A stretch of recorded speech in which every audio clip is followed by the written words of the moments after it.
But the ethical essence has split itself into two laws, and consciousness, as an undivided attitude towards law, is assigned only to one. Just as this simple unitary consciousness insists as its absolute right that the essence has appeared to it, qua ethical, as the essence is in itself, so too this essence insists on the right belonging to its reality, or on its own right to be a twofold essence. But at the same time, this right of the essence does not stand over against self-consciousness, as if the essence existed somewhere else.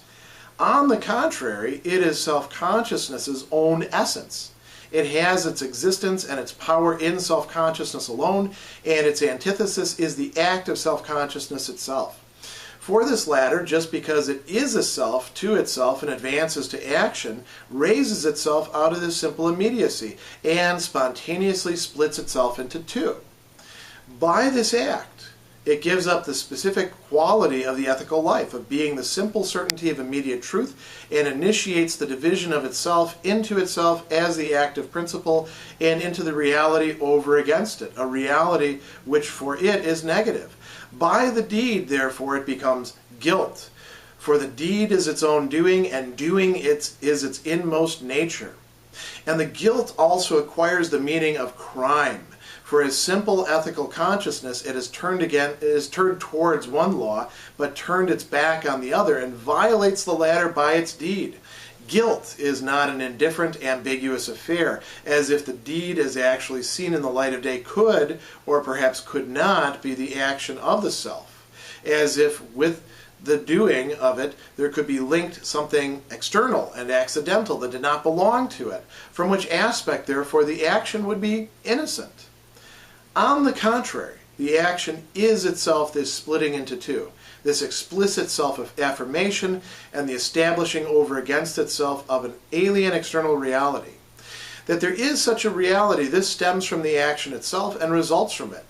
Innocence, therefore, is merely non-action, like the mere being of a stone, not even that of a child. As regards content, however, the ethical action contains the moment of crime, because it does not do away with the natural allocation of the two laws to the two sexes, but rather, being an undivided attitude towards the law, remains within the sphere of natural immediacy, and qua action turns this one-sidedness into guilt by seizing on only one side of the essence, and adopting a negative attitude towards the other, that is, violating it. The place in the universal ethical life of guilt and crime, of deeds and actions, will find more definite expression later. But this much is immediately evident, that it is not this particular individual who acts and is guilty, for as this self, he is only the unreal shadow, or he exists merely as a universal self, and individuality is purely the formal movement of the action as such. The content being the laws and customs, which for the individual are those of his class and station. He is the substance qua genus, which by its determinateness becomes indeed a species, though the species remains at the same time the universal, the genus. Self-consciousness within the nation descends from the universal only as far down as mere particularity, and not down to the single individuality, which posits an exclusive self, an actual existence, which in its action is negative towards itself. On the contrary, its action rests on secure confidence in the whole, unmixed with any alien element, neither with fear nor hostility. Here, now in paragraph 468, we are arrived at a critical point, a real crux or crossroads for the development of spirit and self-consciousness in this second subsection of the first section of the spirit portion of the work. And why do I say that about this very long paragraph in which there's a lot of things developing? Because Hegel is now introducing two new and related concepts. Not completely new, because he did also talk about crime, Verbrechen, earlier on in the work in other places, but here this is taking place within self-consciousness and primarily as guilt or Schuld. And why is that happening? What is there to be guilty about?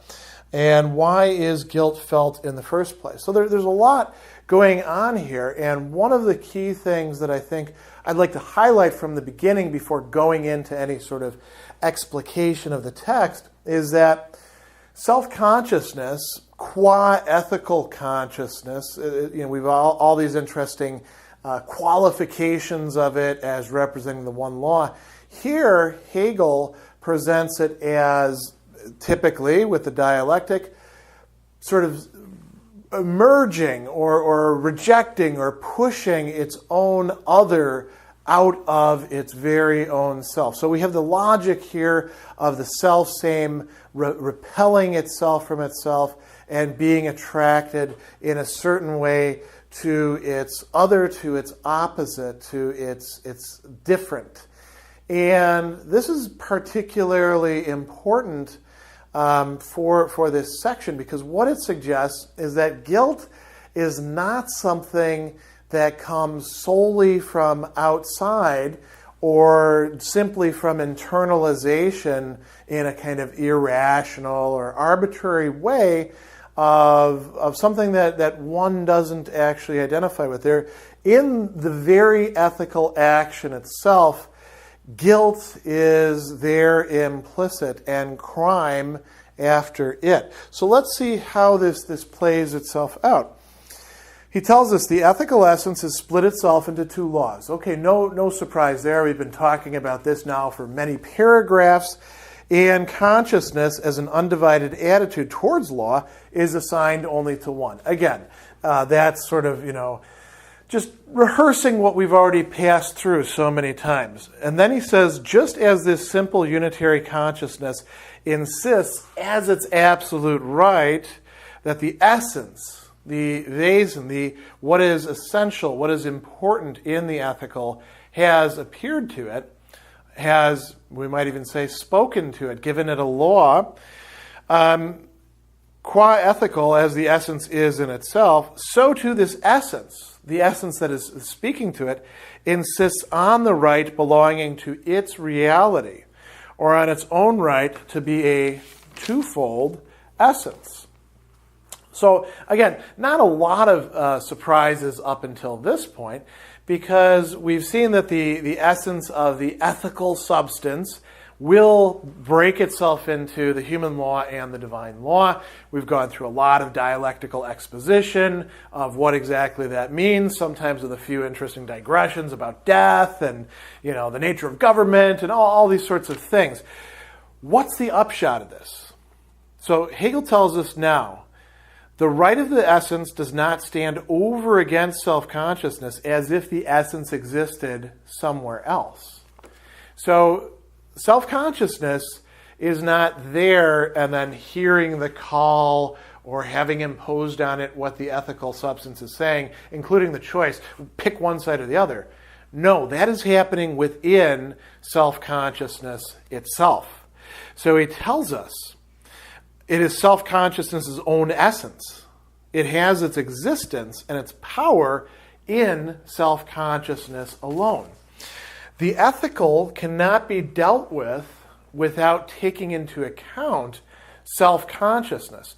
So the notion, this is a little bit of a digression here, the notion that we could somehow turn anything that genuinely is ethical in Hegel's sense, substantively ethical, we might say, into something like a decision procedure or an algorithm, something that might be programmed into another being, and then just sort of, spooled out from there.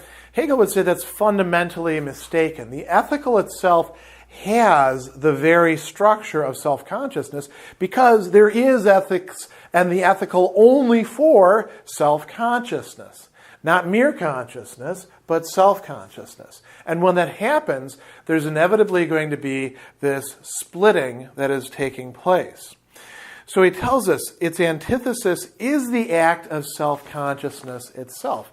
The setting the two laws apart into each other. Even though the self-consciousness, qua individual self-consciousness, makes its leap, jumps into one of these, or perhaps is assigned by sort of natural division, as we've seen with the gender or sex division that he's talked about. there is still sort of a hint or a shadow or a residue of the other side, of the reality of the other law hanging around there, even though it can't be formulated as such by that person, because there's, you might say, dazzled by the demands of the ethical as they're conceiving of it. So he says, just because it is a self to itself and advances to action, raises itself out of simple immediacy, a simple immediacy that he's later going to call innocence and analyze very, very briefly in terms of something almost like a childhood, right? When it acts, it advances to action, it raises itself out of this immediacy, spontaneously splits itself into two. And what are the implications of this? What is the upshot? Hegel tells us, by this act, it gives up the specific quality of the ethical life, of being the simple certainty of immediate truth. Remember that as we've been discussing it so far, one of the hallmarks of the ethical is this immediacy, is this conviction that whatever the person is doing, they are following what the law requires, whether it be the human law administered by the government, a law that is manifest and open to all, or whether it be the divine law, which governs the family and it tells us about those relations and what they owe to each other, something that is hidden from the outside but is nevertheless just as real. Either one of those, taking either of those sides, gave a certain conviction to the person who was wholeheartedly doing that. We just discussed that in the previous paragraphs. Now Hegel is saying, even with that conviction, there is still going to be a splitting going on, and that's going to undo something like a naivete to it, or a pure sincerity to it. So he goes on and he tells us, it gives up the specific quantity of ethical life and initiates the division of itself into itself as the active principle, that is self-consciousness, and the reality over against it, a reality which for it is negative. Self-consciousness is identifying itself with one law, treating it as I've put here, the one law. The law that, or the norm that decides things, that makes a difference. But there is still the other law, which is a reality, which is being treated here as purely negative. And as we've seen in the Hegelian system, so this is coming from the ethical consciousness as a kind of, let's call it projection, right? Out of self. The negative is usually in Hegel's dialectic where freedom lies, where something new can arise. And what we're going to see is this negativity takes shape here in the difference between the two laws and what the person is able to do. Hegel is going to talk about this in terms of action or doing or deed, right? So he tells us now immediately after this, by the deed it therefore becomes guilt. So by acting, it brings guilt upon itself. Again, we need to think about this not in terms of bringing guilt upon itself by triggering a tripwire of laws, falling afoul of those who are in power, running into some foreign source that it didn't know about, transgressing some religious norm. No, it brings guilt into itself by its action in the first place. To act is to introduce the possibility of guilt.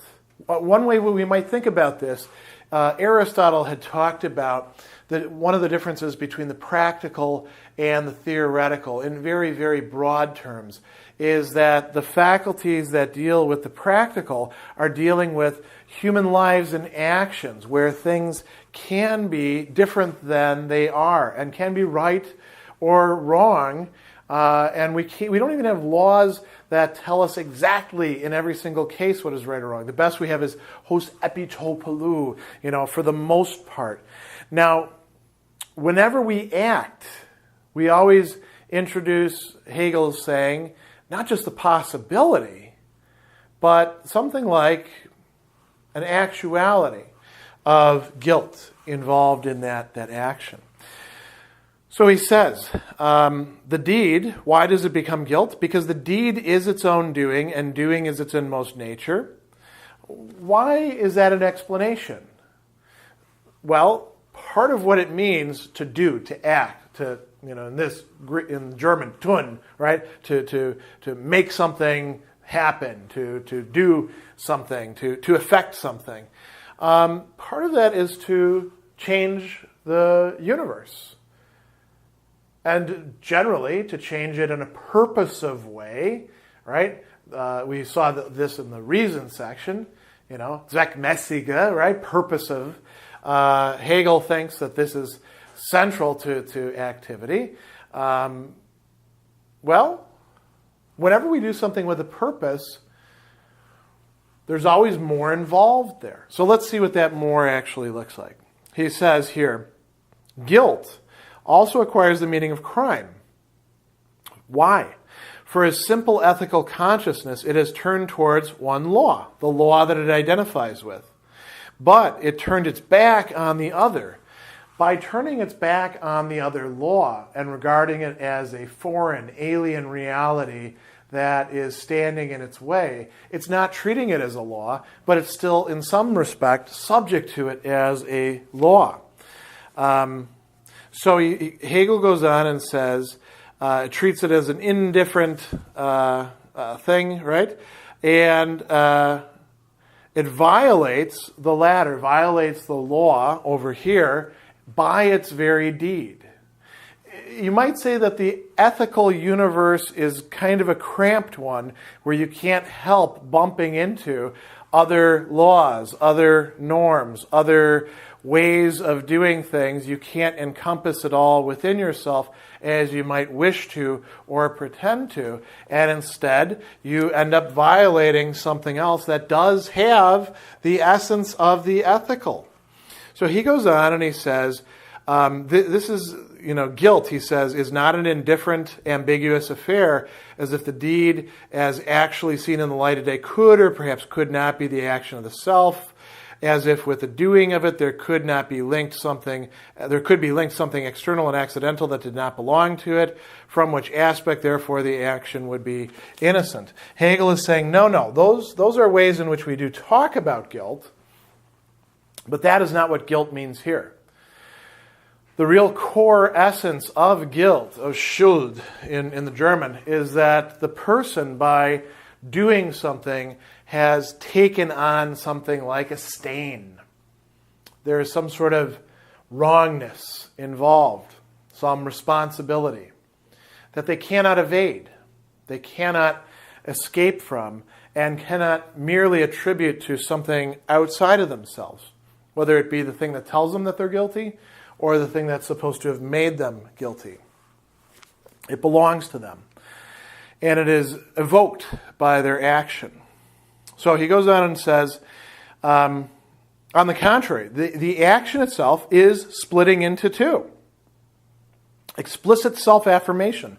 I am going to take the side of the ethical as I understand it through this one law, the law of the family or the law of the nation. That's part of the action. The other side is the other part that's been split into two. He goes on and says, the establishing over against itself an alien external reality. Then he says that there is such a reality. This stems from the action itself and results from it. So it's not as if there's simply this other law and the acting person has merely disregarded it, but if they'd been better informed, they could have done justice to it.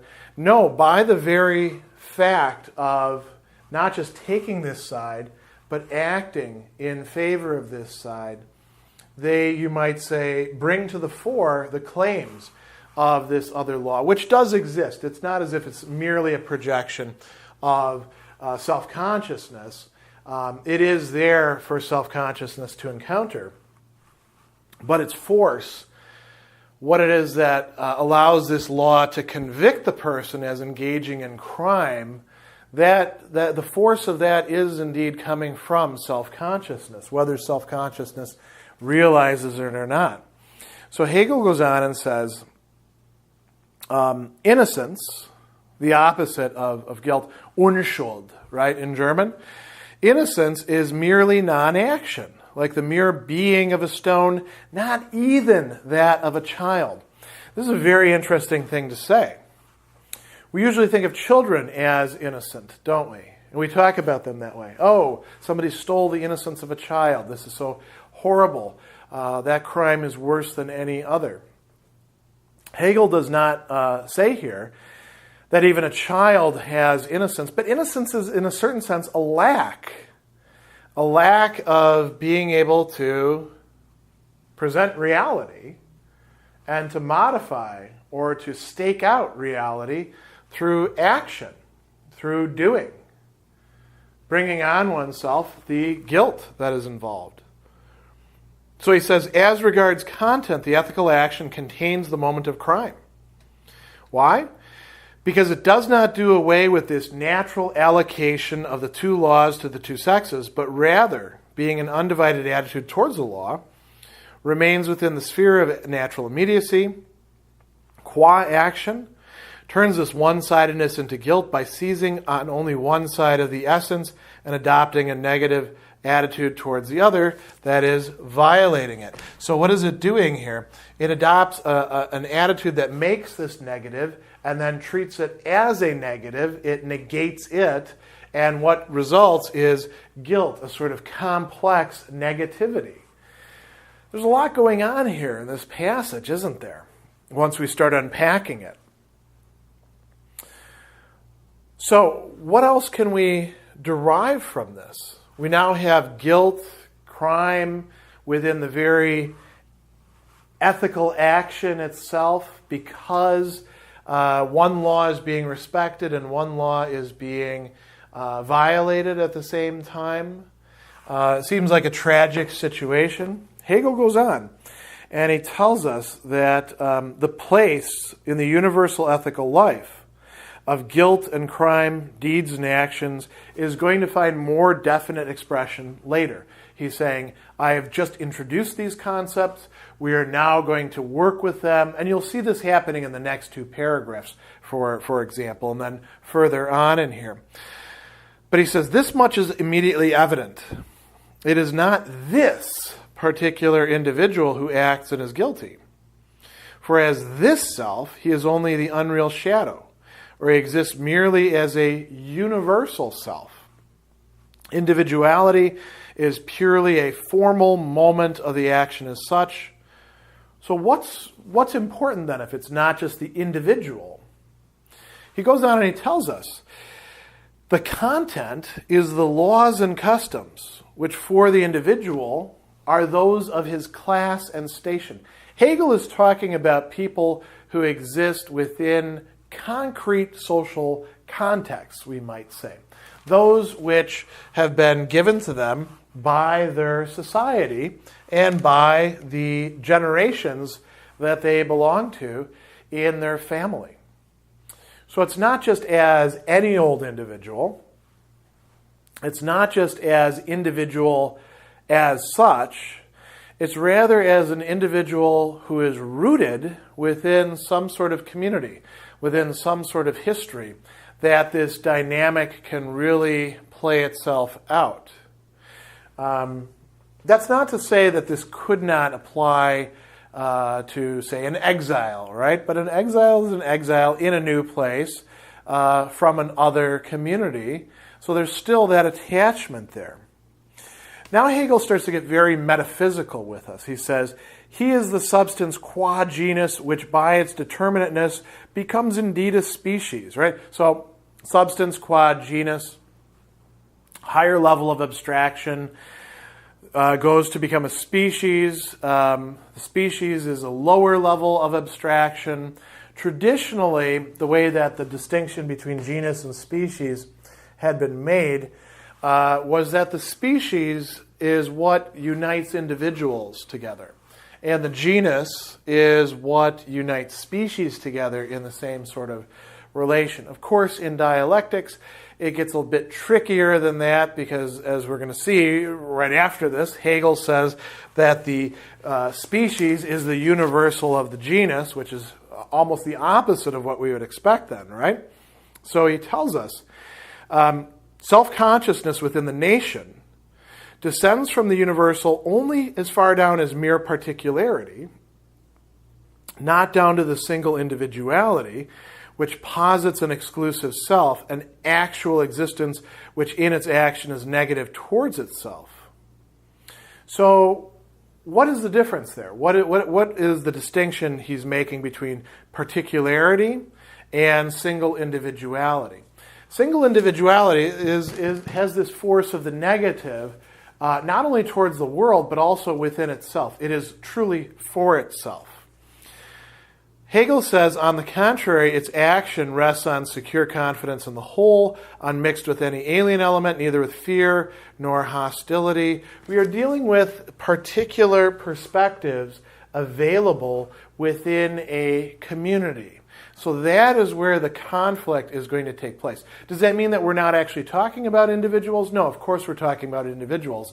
But it's how those individuals conceive of themselves, their action, their guilt, and their relation with the ethical, with the law that they identify with, and the law that they identify against.